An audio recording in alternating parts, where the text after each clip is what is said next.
A Sunday school teacher and successful businesswoman robbed at gunpoint in her own garage and then dragged to her death. 30 years later, police are still searching for her killer.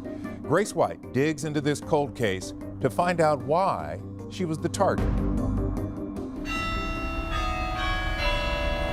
She was a Sunday school teacher. She was the glue that kept us together. With a warm heart. She always had a cherry pie, and that was my favorite.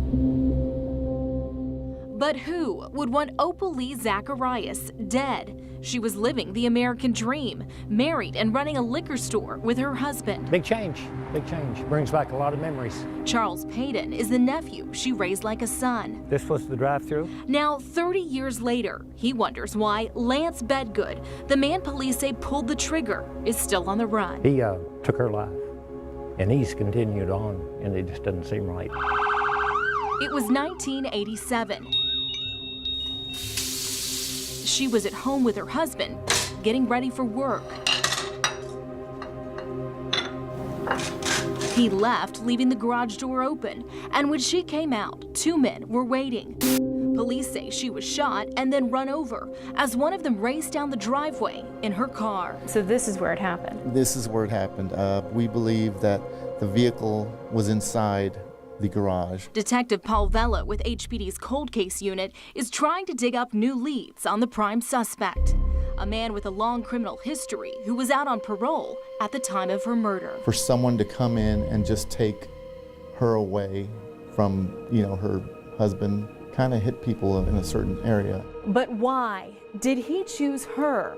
Both investigators and the family believe he followed her home from the store because he thought she had money. She would give anybody anything and not hide it. But a month before the murder, her sister called, concerned. She bought things that they brought in to sell, and she really thought she was helping their families. And I told her, I said, those are not your friends. You were worried somebody was going to take advantage of her. I was afraid they were going to kill her. But it wasn't just the store where she was vulnerable. The family owned a fourplex behind it. They rented out. What we think happened is someone was living back here who knew that Lance Bedgood. They came and visited, they went to the store, they all saw the jewelry she had on. But even though that's what may have lured her killer, investigators say he got away with just her car and purse. Both he ditched and disappeared.